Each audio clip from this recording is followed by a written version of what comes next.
1학년 학생들 안녕하십니까. 촬영 실습 정영렬입니다. 3주차인데요. 코로나에 집에도 잘 계시죠? 영상 강의지만 소홀히 하지 말고 차근차근 매주차 강의를 잘 들어주시기 바랍니다. 4월 6일부터는 여러분들을 만날 수 있게 확정이 되어 있는 상황이니까 3주차까지만 집에서 공부를 열심히 하시고 4월 달부터는 얼굴을 보면서 반갑게 인사도 하고 강의실에서 여러분들하고 강의할 수 있는 걸 기대합니다. 자, 오늘은 세 번째 시간인데요. 이때까지 한 내용이 1주차, 2주차 때 이야기를 많이 했어요. 자, 지난 시간에 한 이야기를 잠시 하고 넘어갑시다. 지난 시간에 이야기한 여러 가지 중에 중요한 내용 중에 하나가 미디어에 대한 거였어요. 미디어는 커뮤니케이션에 있어서 전달자와 수용자 사이에서 중계를 해주는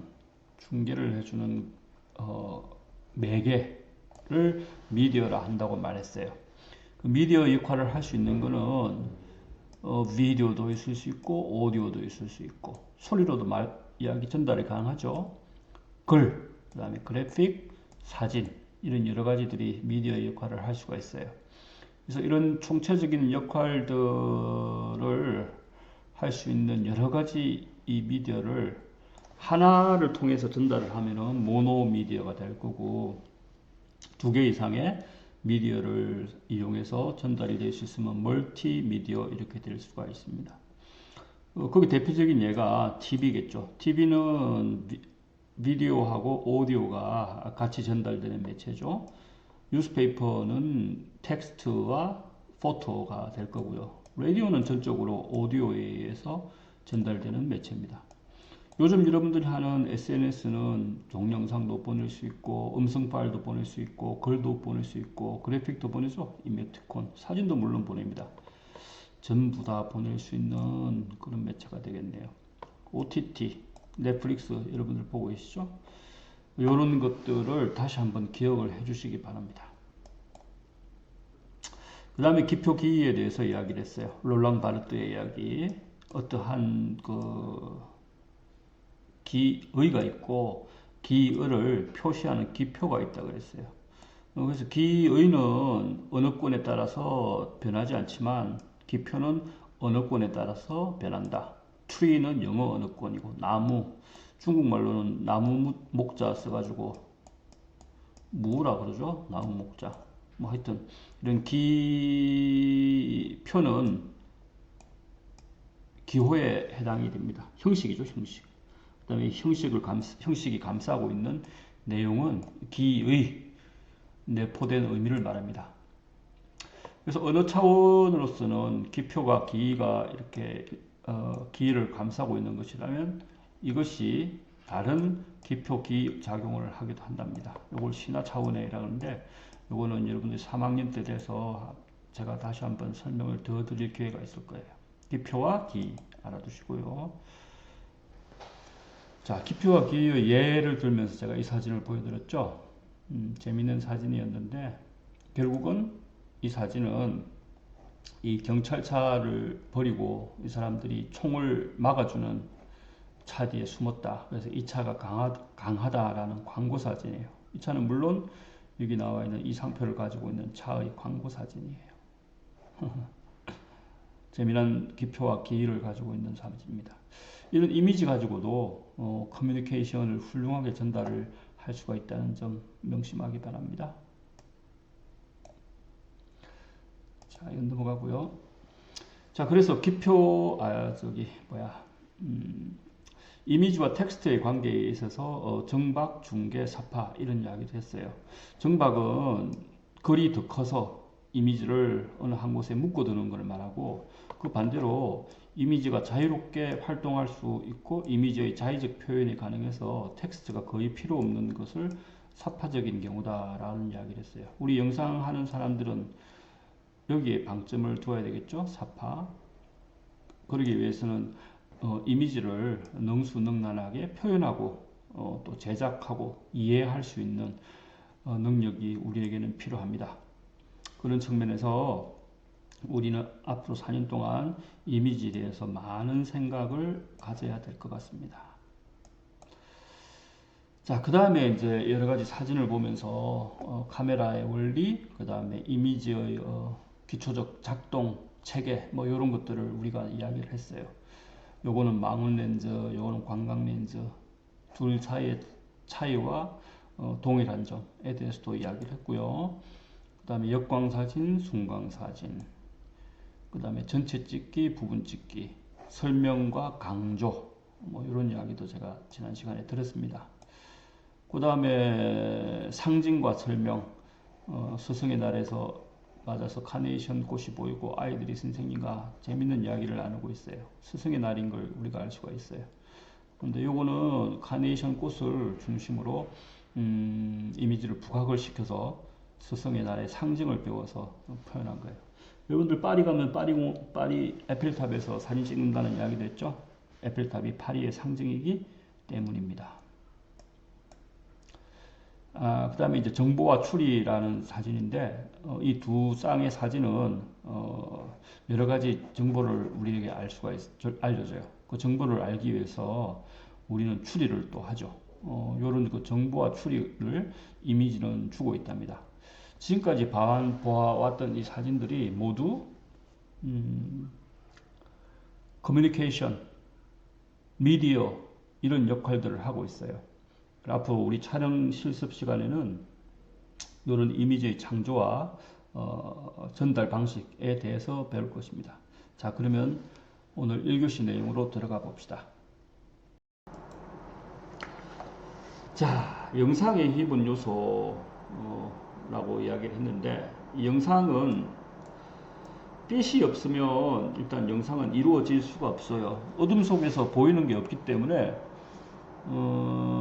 영상을 우리가 보고 만든다 하는 거에 대한 기본적인 전제 조건은 빛, 다시 말해서 가시광선이 있지 않고는 불가능한 이야기죠. 특히 이 가시광선은 우리가 그 낮에 햇빛 속에서의 색온도 를 기준으로 모든 색과 색온도가 정해집니다. 자, 빛하고 가시광선은 거의 같은 말이라고 봐줘도 돼요. 우리가 볼 수 있는 광선을 가시광선이라 그러고, 우리가 볼 수 없는 광선은 볼 수가 없어요.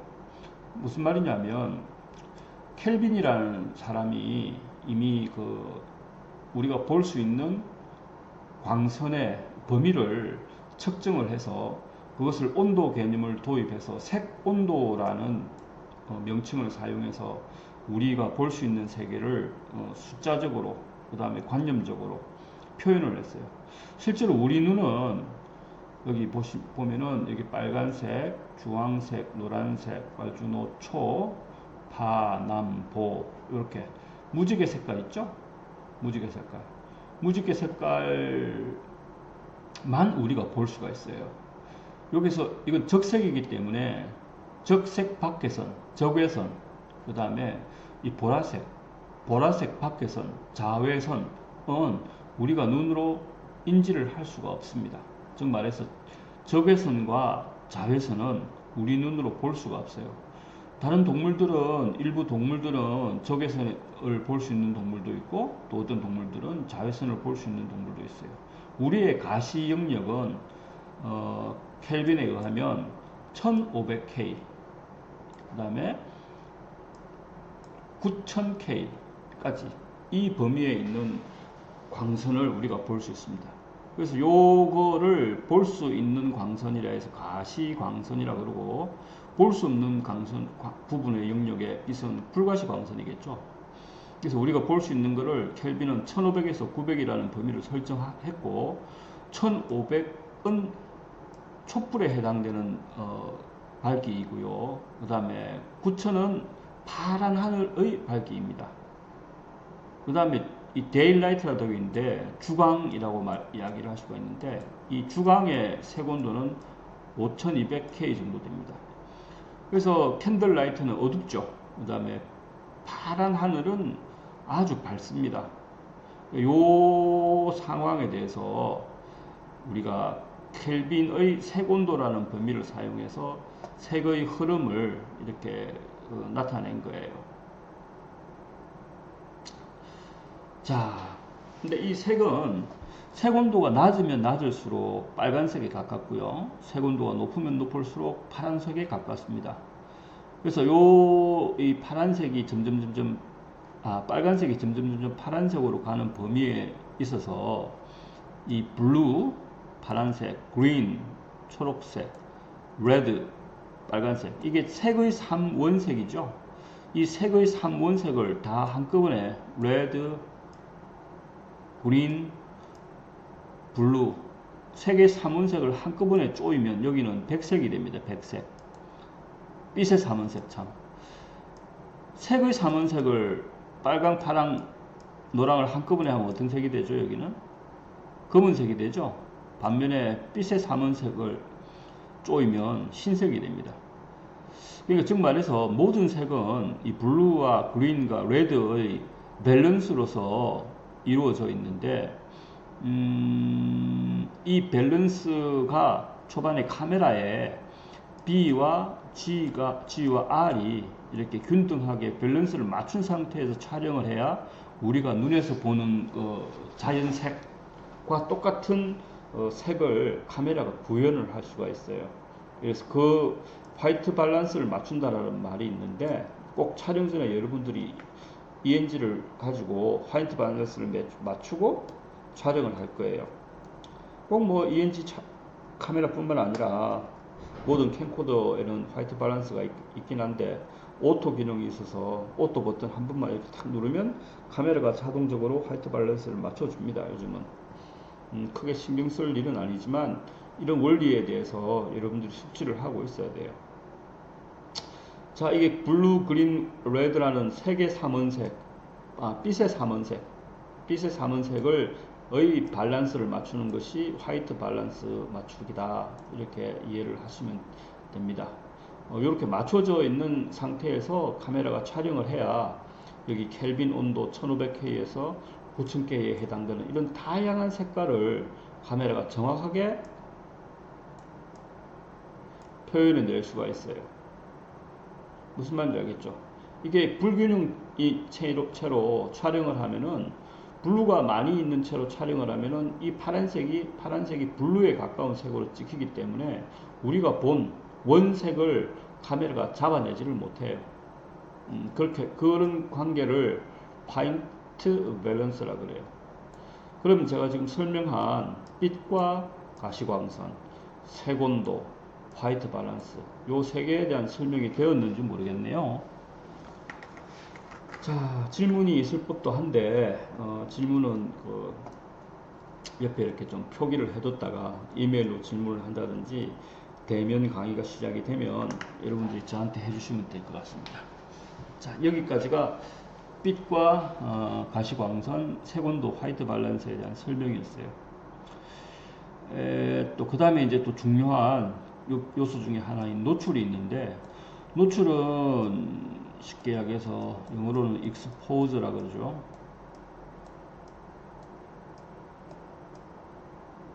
노출을 작용시키는 것은 1번 조리개,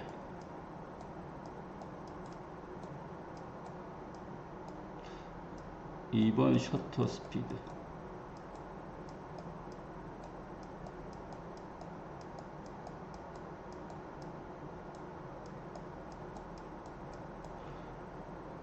3번 ISO 감도를 말하죠. 감도. ISO는 세계 인터내셔널 스탠다드 오거나이제이션에서 세계 국제 표준화 기구를 말하는데, 흔히 카메라 감도에 대해서 ISO가 미리 특정해 놓은 게 있기 때문에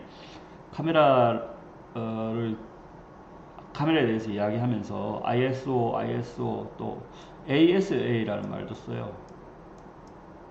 이건 이제 미국 표준협회에서 표준협회를 말하거든요.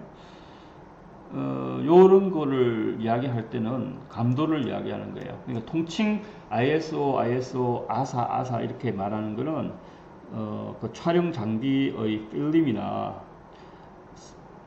그 촬상 면의 감도가 얼마나 되냐 하는 그런 이야기예요. 요거는 조금 다음 페이지에서 제가 설명을 드릴게요. 노출이란 말은 쉽게 이야기해서 카메라가 상을 담아내려면 일정 정도 이상의 빛이 카메라 안으로 들어와야 그 빛이 카메라에 감지가 됩니다. 그렇겠죠. 카메라라는 거는 제가 지난 시간에 이야기를 했듯이 방이라는 뜻인데, 원래 사라진 말까지, 생략된 말까지 합치면 카메라 obscura, 어두운 방이라고 그랬죠.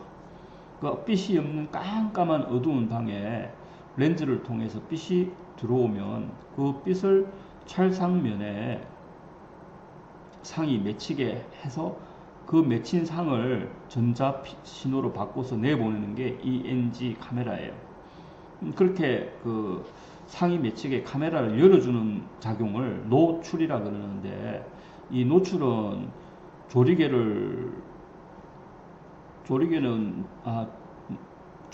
그 다음에 셔터 스피드, 3번 감도, 요 세 가지 작용을 통해서 노출을 조정할 수가 있어요. 왜 그렇게 하느냐 하면, 우리 눈은 노출에 대해서 허용도가 큰 편이에요. 쉽게 얘기해서 어두운 곳에 가도 우리는 잘 볼 수가 있고, 밝은 곳에 가도 잘 볼 수가 있습니다. 근데 갑자기 이렇게 밝기가 달라지는 곳을 이동을 하면, 일단 밝은 곳에서, 예를 들면 밝은 곳에서 어두운 곳을 가면 제일 처음에는 되게 깜깜해요. 하나도 안 보여요. 그러다가 눈을 감고 있거나 그 어두운 환경에 적응이 되면 그때부터는 또 보이기 시작을 합니다. 즉 말해서 우리 안에, 눈 안에 홍채가 빛을 감지를 해서 어두운 곳에 가면 홍채가 커지죠. 고양이 눈을 보면 우리가 충분히 알 수가 있어요. 그 홍채 역할을 하는 게 조리개예요. 조리개, 카메라에서는. 그 다음에 우리가 밝은 곳에 가면 눈이 부시죠. 눈이 부시가지고 눈을 이렇게 개슴츠레하게 감아야 됩니다. 왜 그러냐면 빛이 우리 눈을 통해서 너무 많이 들어오니까, 그러니까 홍채가 열려있는 상태에서 빛이 들어오면 그 빛의 양이 우리 눈에 너무 많이 들어오지 않겠습니까? 그 작용이 생리학적으로 감지되는 게 눈부시다라는 거예요. 그럼 1차적으로 우리 몸의 반응은 눈을 감기 마련이죠. 눈을 개슴츠레하게 뜨거나. 그게 이제 조리개를 줄이는 거죠. 줄이는 거. 그런 다음에 홍채가 점점 작아가지고 자기가 작아집니다. 그럼 그때부터 눈부시지는 않아요.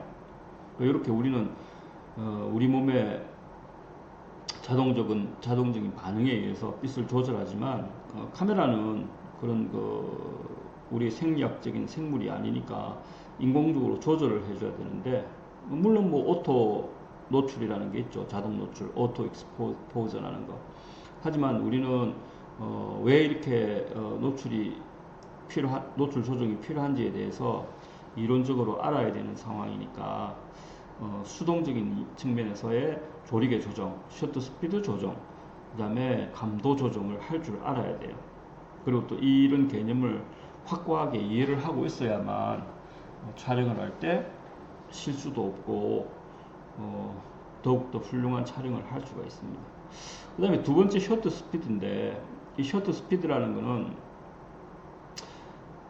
우리 눈으로 치면 셔터라는 거는 눈꺼풀이라고 보면 되죠.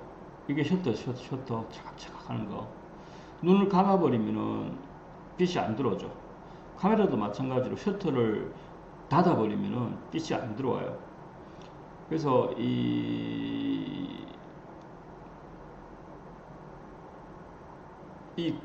눈을 감았다가 떴다가 감는 요 순간, 그러니까 노출이 열려있는, 카메라로 치면 노출이 열려있는 그 순간에 빛이 들어오는 것으로서 이 노출의 양을 결정을 하는데, 자, 생각을 해보세요. 셔터 스피드가 빨라서 착각 이 열리는 시간이 짧으면 빛이 작게 들어오겠어요? 많이 들어오겠어요? 그렇죠. 작게 들어오는 거예요, 작게. 그 다음에 찰칵, 그러니까 눈을 오래 뜨고 있으면 빛이 많이 들어오겠죠. 당연한 거죠. 요게 셔터 스피드예요. 그 다음에 세 번째는 ISO 감도, 여기 이 이야기인데, 이거는 뭐냐면, 카메라 자체에서 빛에 대해서 얼마나 민감하느냐를 미리 정하는 거예요. 스틸 카메라 예를 들자면 필름 카메라를 옛날에는 썼고, 요즘은 이제 그 노출해서 그 노출 조정하는 그 납 돌리는 그 조정 단추가 있어가지고 돌리면서 ISO를 뭐 50, 100, 200, 400, 800 배씩 올라가요. 배씩 200, 400 이렇게 올라가는데, 즉 말해서 조리개를 한 칸 이동시키거나 셔터 스피드를 한 칸 이동시키거나 ISO를 한 칸 이동시키거나 하는 것은 똑같은 빛의 양의 조절이 가능합니다. 조리개를 한 칸 열었으면 셔터 스피드를 한 칸 줄이면 종전과 같은 양의 빛이 형성이 되는 거죠. 조리개와 셔터 스피드를 동일하게 놔두고 ISO 감도만 한 칸 조정을 하면 빛의 양은 종전보다는 2배의 차이가 납니다. 그러니까 조리개도 셔터 스피드도 IS도 이 세 가지가 모두 종전 촬영을 2배 이상 노출을 줄이거나 느리거나 하기 위해서는 이 세 개 중에 한 개를 한 클릭 옮길 수가 있어요. 그러면 빛이 2배 이상 커지거나 작아져요. 마찬가지로 그걸 보완하기 위해서 다른 종류의 것들을 또 움직여서 할 수도 있는데, 만약에 조리개도 한 칸 느리고 크게 느리고 셔터 스피드도 한 칸 천천히 찍게 만들고 ISO 감도도 한 칸 더 빛에 민감하게 조절을 한다면 한 배, 하나, 둘, 셋 해서 총 6배의 빛의 차이가, 빛의 노출 차이가 나는 거예요. 이해가 되시겠죠? 조리개 2배, 셔터 스피드 2배, 감도 2배. 그래서 총 6배의 차이가 나는 거죠. 요거에 대한 직접적인 그 활동과 설명은 다음 시간에 또 하도록 하겠습니다.